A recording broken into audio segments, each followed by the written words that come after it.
Hello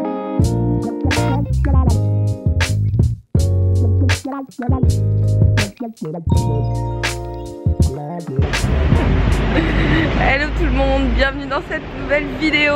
On est jeudi 5 avril, il est 6h38 exactement, il fait encore nuit à Paris et je suis en route pour la salle pour aller me faire une petite séance de sprint qui à mon avis va bien piquer. Donc évidemment comme d'habitude je vous emmène avec moi pour une nouvelle journée dans mon assiette et une nouvelle journée tout court. Et voilà.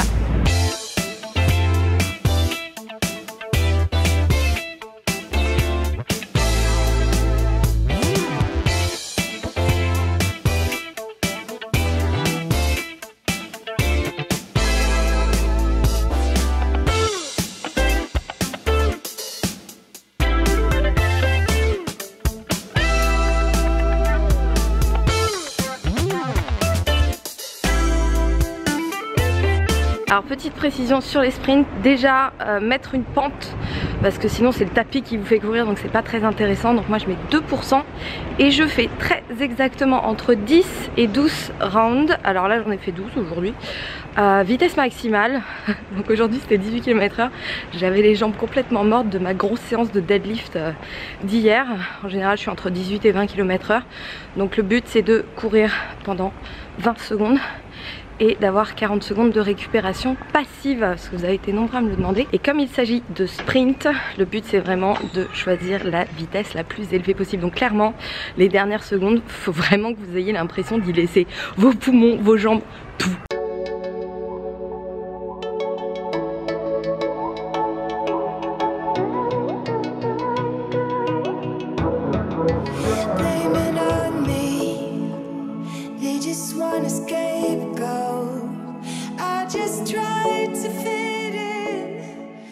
Là c'est l'heure de prendre un bon petit déjeuner, hein. Vous savez si vous me connaissez bien que je suis fan de petit déj. D'ailleurs j'en profite pour vous rappeler que vous avez le Vegelicious spécial petit déjeuner qui est sur mon site. Et aujourd'hui ça va être un bon petit smoothie tout simple à base de fruits rouges. Je les prends surgelés, ça donne une texture frappée en plus au smoothie. Moi j'adore ça, j'aime pas les smoothies trop liquides. Je vais en mettre 150 grammes, voilà.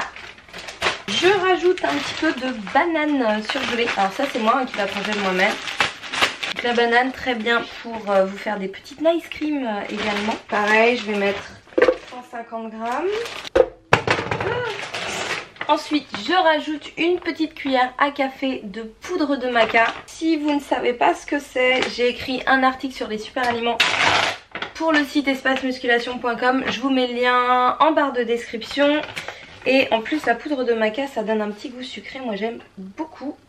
Évidemment un scoop de protéines parfum fraise cette fois-ci. Donc c'est comme d'hab mon vegan blend de chez Bulk Powder. Si vous vous posez toujours des questions sur les protéines, j'ai fait une vidéo à ce sujet. Donc pareil je vous mets le lien par ici, comme ça vous pouvez regarder et peut-être en apprendre un petit peu plus sur le sujet. Hop, donc là je mets 30 grammes. Je rajoute un peu de sauce d'épinards.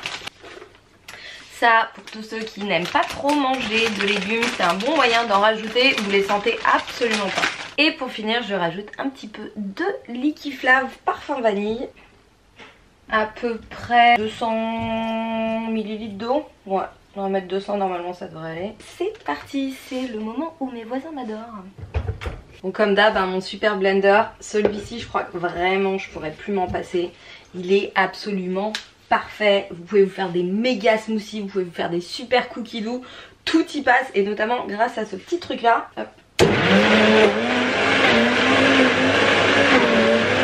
Et voilà, un smoothie bien onctueux. Donc évidemment je vais rajouter mes petits toppings du jour. Franchement je crois que c'est un des meilleurs moyens de commencer la journée. Aujourd'hui en topping je vais évidemment utiliser du PB2, hein, vous savez que c'est une de mes addictions. Donc pour rappel c'est du peanut butter en poudre qui a été dégraissé, donc qui contient 85% de lipides en moins. On a des bêtes de goji et autre petite merveille que j'ai découverte chez Coro, c'est des soja crisp. Alors c'est juste des petits croustillants de soja qu'on peut mettre un petit peu partout. Moi j'en mets dans mes smoothie bowls, j'en mets dans mes soupes, j'en mets avec mes yaourts au lait de coco, j'en mets vraiment partout et c'est trop bon, ça croque et surtout c'est ultra riche en protéines puisque vous avez 60 g de protéines pour 100 g de produits. Et un petit peu de banane, voilà.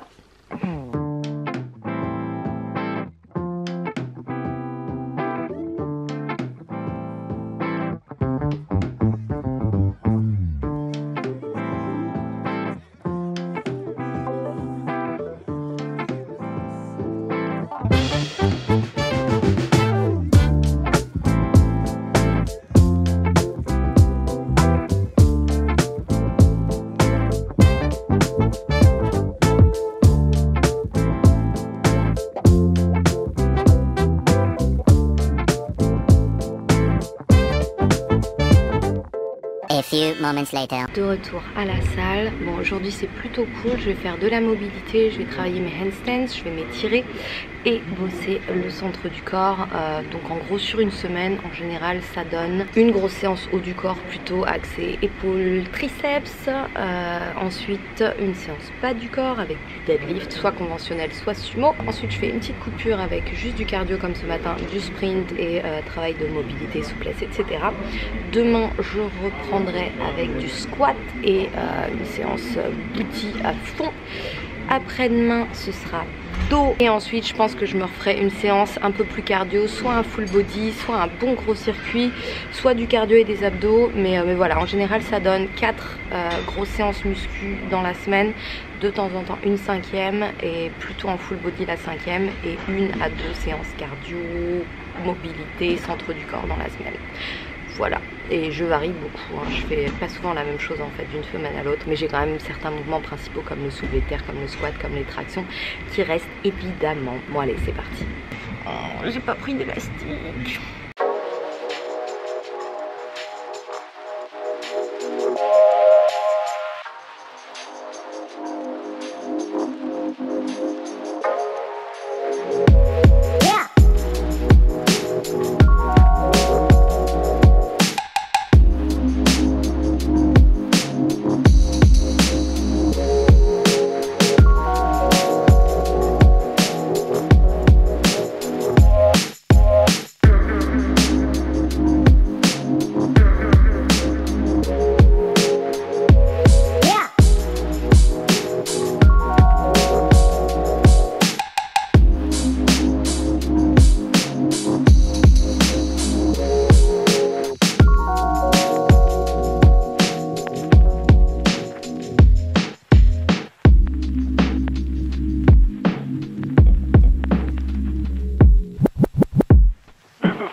Donc après cette petite routine mobilité que j'essaye de faire maintenant 2 fois par semaine, j'ai pas beaucoup plus de temps que ça à accorder à ma souplesse, donc c'est le minimum que je puisse faire et ça fait énormément de bien, que ce soit en termes de mobilité, en termes de récupération et juste pour entretenir ma souplesse. Donc après ça, j'ai travaillé mes handstands avec des exercices de renforcement de la ceinture scapulaire.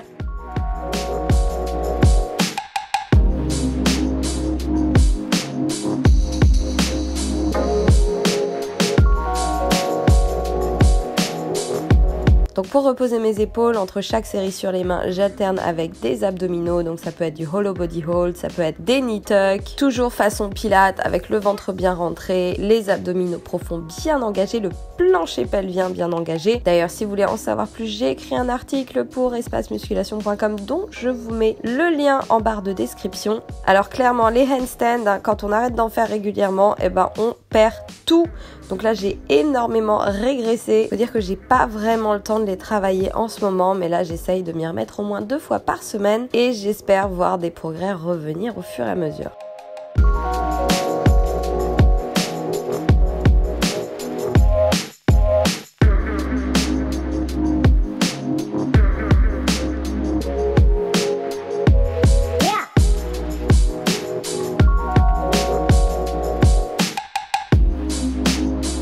Donc en gros, la séance que vous avez vue m'a pris 45 minutes et il faut dire qu'avec les sprints de ce matin, j'étais complètement cuite. Donc affaire à suivre pour les handstands. Si vous avez des questions ou si vous avez même des conseils, je suis preneuse.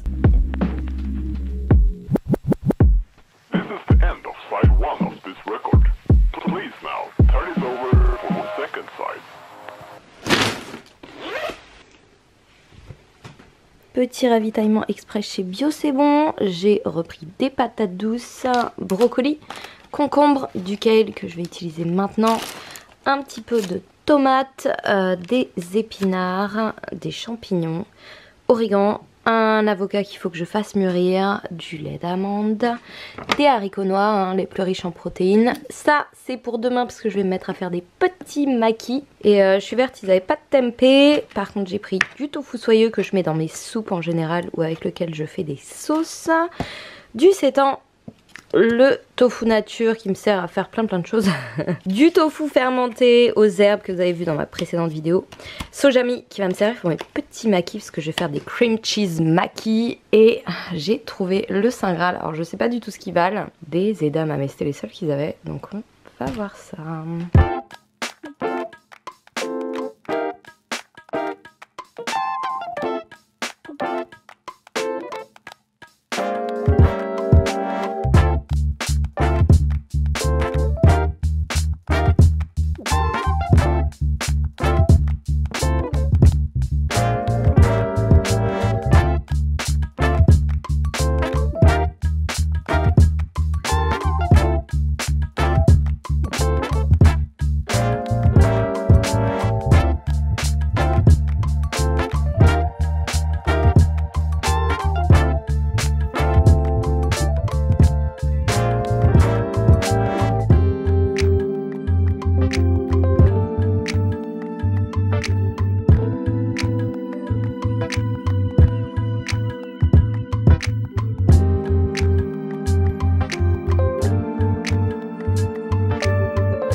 Et voilà mon super Buddha Bowl du jour. J'ai rajouté un petit trait de jus de citron sur les brocolis avec du sel rose d'Himalaya, un petit peu d'oignon nouveau, des graines de sésame noir. Le kale je l'ai fait snacker comme d'habitude avec de l'ail, du sel, un petit peu d'épices et du jus de citron.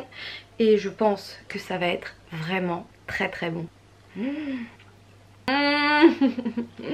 Comme d'hab, c'est super bon. Il y a plein de saveurs différentes, il y a plein de textures différentes. Celui-ci est plutôt low carbs, comme vous voyez, il n'y a pas de féculents. D'ailleurs, je vous mets les macronutriments par ici. Et évidemment, dans le prochain Vegelicious, vous aurez toutes mes petites astuces, plein d'idées pour faire des Buddha Bowls comme ça et plein d'autres recettes aussi. Donc j'ai vraiment hâte de le finir et de le partager avec vous. Bon, il me reste encore pas mal de boulot et pour ça, il faut que je prenne des forces. Donc je vais manger ça et je vous retrouve tout à l'heure. Alors vous avez été nombreux à me demander pourquoi je n'utilisais pas d'huile, donc je vais vous répondre maintenant de manière très rapide et très simple. Tout simplement parce qu'il y a bien d'autres moyens beaucoup plus intéressants, beaucoup plus satisfaisants d'obtenir vos lipides quotidiens. Voilà! Non, je rigole. Bon, plus sérieusement, je vous explique de manière un peu plus approfondie pourquoi j'ai décidé de ne plus consommer d'huile ou quasiment plus. Et on va commencer par le produit en lui-même. Alors l'huile végétale, il faut savoir que c'est l'aliment le plus énergétique de la planète, composé à 100% de lipides. Donc, d'un point de vue calorique, c'est pas compliqué, vous pouvez pas avoir quelque chose qui vous donne plus de calories que l'huile. Donc en gros, quand vous arrosez tous vos bons petits plats, toutes vos salades d'huile d'olive, c'est certes sain par rapport aux oméga 3, mais niveau calories, vous avez de fortes chances d'en apporter un petit peu trop. Et ça, quand on fait attention à sa shape, c'est pas franchement compatible. Donc pour commencer, l'huile, qu'est-ce que c'est? C'est un produit transformé qui est issu d'un fruit ou d'un végétal. Donc là, je parle évidemment des huiles végétales. Donc cette huile a été extraite de ce végétal. Alors il y a plusieurs procédés. Il y a la méthode par pression qui est évidemment la plus saine, mais il y a également la méthode d'extraction par solvant, et ça c'est franchement dégueulasse puisqu'un solvant est utilisé et que malheureusement la plupart du temps il en reste des résidus dans l'huile qu'on consomme. Et ensuite, selon le degré de qualité de votre huile, vous avez plusieurs processus de raffinage. Donc déjà en gros, votre huile, à moins que vous la choisissez première pression à froid, il y a de fortes chances qu'il y ait des petites cochonneries dedans et qu'elle soit hautement transformée, donc c'est pas franchement intéressant. Et donc une fois que vous avez votre huile, et ben vous avez tout simplement le produit le plus calorique de la planète. Alors certes, vous y trouvez les fameux acides gras essentiels oméga 3, oméga 6, mais attention, selon les huiles, le ratio n'est pas forcément très intéressant. Et par contre, comparé aux végétaux qui vous apportent également ces acides gras essentiels, les huiles ne contiennent pas grand chose d'autre. Donc on a une haute valeur énergétique, hein. Il faut savoir que pour une cuillère à soupe d'huile, vous avez à peu près 100 voire 120 calories, qui n'est pas franchement nourrissante parce que clairement quand vous arrosez vos légumes d'huile, bah vous la sentez pas forcément, c'est pas quelque chose qui va vous remplir, c'est pas quelque chose que vous allez non plus mâcher et qui outre ces lipides ne vous apporte quasiment rien d'autre. Donc sachant que vos besoins en lipides ne sont pas si énormes que ça, et si vous êtes un petit peu perdu à ce niveau là, je vous rappelle que j'ai ma petite vidéo sur comment déterminer vos besoins énergétiques journaliers qui est déjà en ligne, que je vous invite à regarder si ça n'est pas encore fait. Mais donc en fonction de vos besoins, il est très facile quand on utilise de l'huile dans son alimentation quotidienne de dépasser ses besoins en lipides journaliers sans forcément s'en rendre compte. Donc à contrario, vous avez des végétaux gras type avocat, fruits à coque, purée de fruits à coque, graines, noix de coco que vous allez pouvoir utiliser dans vos recettes quotidiennes qui, en plus de vous apporter votre dose d'acides gras essentiels, donc dont votre corps a besoin, vont en plus stimuler vos papilles et vous apporter une foule d'autres nutriments, vitamines, minéraux, fibres et macronutriments, protéines et glucides. Il faut savoir par exemple que les fruits à coque sont extrêmement riches en protéines. Donc oui, moi personnellement j'ai choisi de manger mes lipides plutôt que de les consommer sous forme d'huile. Je préfère clairement manger un aliment non transformé qui contiendra davantage de micro et de macronutriments plutôt qu'une huile qui est juste 100% lipide. D'ailleurs, faites très attention aux aliments transformés qui en général contiennent des huiles de piètre qualité, et ça pour votre ratio oméga 3 oméga 6 c'est franchement pas top. D'ailleurs si vous regardez la teneur en lipides, elle est souvent astronomique. Orientez-vous plutôt vers du tofu nature que vous allez préparer, assaisonner vous-même, ce sera beaucoup plus intéressant en termes de macronutriments et encore une fois en termes de santé. Donc si vous avez tendance à dépasser vos lipides journaliers, c'est vraiment ce que je vous conseille. Vous virez l'huile au maximum, vous virez tous les aliments transformés et vous verrez que tout de suite ouf, ça va redescendre complètement, et en plus vous vous ferez beaucoup plus plaisir, et notamment si vous surveillez vos macronutriments, vos apports alimentaires dans le cadre par exemple d'une perte de poids ou d'une amélioration de la shape, et bien consommer vos lipides sous forme solide et sous forme non transformée sera beaucoup plus satisfaisante et beaucoup plus intéressante, que ce soit gustativement ou tout simplement pour satisfaire votre appétit, pour être plus rassasié, parce que manger un aliment qui n'est pas transformé, qui contient ses fibres, et bien il est tout à fait logique qu'il vous rassasie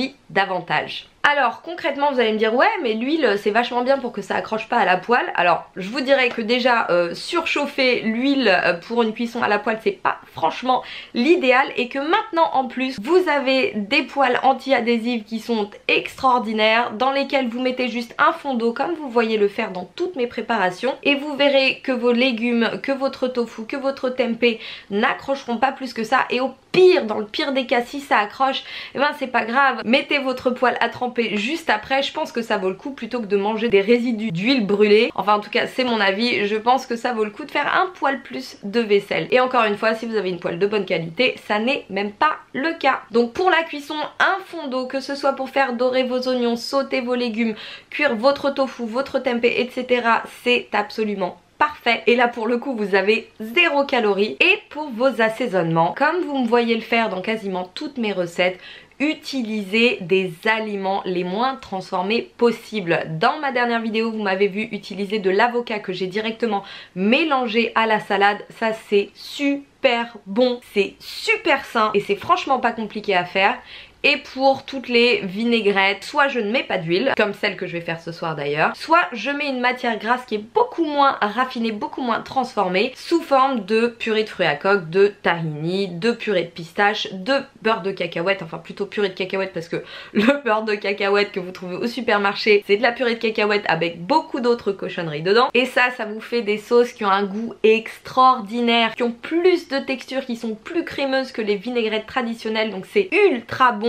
Vous pouvez aussi tout simplement dans un blender à la place de l'huile mettre un quartier d'avocat. Vous allez voir c'est super bon. Ça aussi c'est une recette que je partagerai avec vous, mais d'ailleurs il me semble que je l'avais déjà faite dans une de mes précédentes vidéos. Et dans vos salades, encore une fois, pour vos acides gras essentiels, mettez des graines, mettez des fruits à coque, ça va rajouter de la texture, ça va rajouter du goût et en plus vous aurez plus de protéines. Donc je sais pas pour vous, mais je pense que le calcul est vite fait et que l'huile est pas franchement la gagnante. Donc évidemment mettre un petit filet d'huile dans certaines préparations pour en rehausser le goût, parce qu'attention, les lipides en général, le gras en général est un exauceur de goût. Donc effectivement un petit peu d'huile de sésame par exemple dans une salade thaï, ça peut être pas mal du tout, ça peut relever le goût. Donc évidemment le but c'est pas de supprimer totalement l'huile, mais voilà, je voulais faire un petit point là-dessus et vous expliquer pourquoi à mon avis l'huile n'était absolument pas indispensable, n'était pas le meilleur moyen d'obtenir vos oméga 3 et vos oméga 6 dans une moindre mesure, puisque le ratio devrait être de 1 pour 2 ou de 1 pour 3 entre les oméga 3 et les oméga 6, et qu'en général on a beaucoup trop d'oméga 6 par rapport aux oméga 3, et que même pour votre santé, en termes d'apport en vitamines, en minéraux, en antioxydants et en fibres, utilisez les végétaux riches en lipides plutôt que l'huile qui en est extraite est beaucoup plus intéressant. Voilà, j'espère que ce petit point vous a un petit peu éclairé. N'hésitez pas à me donner votre avis en barre d'infos. Dites-moi ce que vous en pensez, dites-moi quelle est votre utilisation de l'huile, si comme moi vous avez décidé de la mettre de côté ou si au contraire elle est très présente dans votre alimentation. Moi je vais bosser un petit peu et je vous retrouve pour le dîner. Alors ce soir ça va être super simple, petite salade de crudités avec de la roquette, des tomates cerises et du concombre dont je vais retirer la partie centrale qui est pleine d'eau mais dont je vais garder la peau. J'ai un petit reste de tofu de ce midi. Je vais tenter les edamame. Voilà, ça devrait être pas mal du tout pour une fois que j'en trouve. J'ai fait un petit assaisonnement sans huile pour lequel j'ai utilisé de la moutarde douce, j'en ai mis 10 grammes, de la sauce soja allégée en sel, j'en ai mis 10 ml et du vinaigre balsamique, j'en ai mis 10 ml aussi. Un petit peu de poivre noir, donc ça c'est pour ma petite vinaigrette. Pour mes lipides, j'ai un avocat qui fait un petit peu la tête, donc là je l'ai arrosé de jus de citron juste pour éviter qu'il continue à noircir, puisque les antioxydants du jus de citron permettent d'empêcher l'oxydation de l'avocat. On va rajouter un petit peu de graines germées, de la levure maltée évidemment, de chez Koro qui est trop bonne. Et là on a du riz basmati complet que j'ai bien lavé et que j'ai fait tremper. Ça permet d'améliorer la biodisponibilité des nutriments et puis de réduire le temps de cuisson, ce qui est plutôt pratique parce que sinon ça met 3 plombes. Donc je vais préparer ça et je vous montre le résultat. A few moments later. Et voilà le résultat fini. J'ai mélangé mes petits ingrédients, j'ai rajouté du gomasio, du poivre noir, j'ai mis ma petite sauce par dessus. On a des graines germées ici, 100 g de riz basmati complet. Je vous mets les macronutriments là. Voilà, dîner fini, c'était super bon et ça m'a pris allez, 10 minutes à faire maximum une fois que le riz était cuit. Donc vous voyez, c'est quand même pas très compliqué de bien manger sans que ça prenne 4 ans, et je fais pas toujours des Buddha Bowls de malade. Par contre, il y a un truc qui est super important à faire: cuisez toujours, préparez toujours davantage que ce dont vous nécessitez pour le repas. Donc quand vous faites du riz, faites-en plus. Quand vous préparez du tofu, quand vous coupez vos légumes, enfin bref, c'est le principe même du meal prep et ça vous fera gagner un temps monstrueux et surtout vous serez sûr d'avoir toujours quelque chose de sain à manger et donc de pas finir avec Deliveroo à manger de la merde. De toute façon on aura l'occasion d'en reparler. Là je vais vous faire un petit point calories puisque j'ai décidé de partager mes macros avec vous aujourd'hui. Donc vous avez quasiment tout vu sauf une pomme que j'ai mangée en faisant mes courses parce que je commençais à crever de faim, il était vachement tard. Je me suis fait aussi une petite cuillère de purée de pistache parce que je suis gourmande et un latte au lait d'avoine.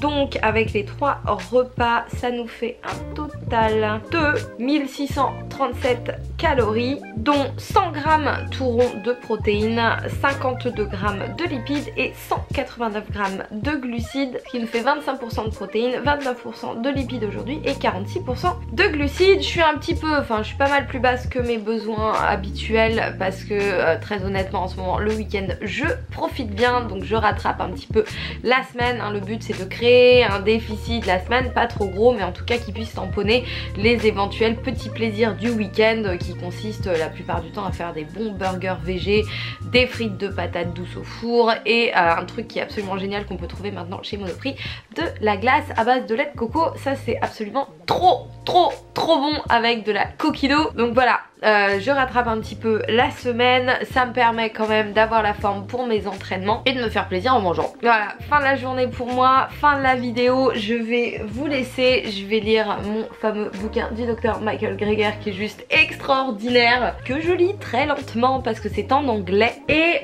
j'espère que cette vidéo vous a plu. S'il y a des sujets que vous voulez que j'aborde, notamment comme l'huile aujourd'hui, le soja la dernière fois, les macronutriments, les protéines, etc. n'hésitez pas à m'en faire part dans vos commentaires et n'hésitez pas tout court à me donner votre avis, à me poser vos questions, je ferai de mon mieux pour y répondre.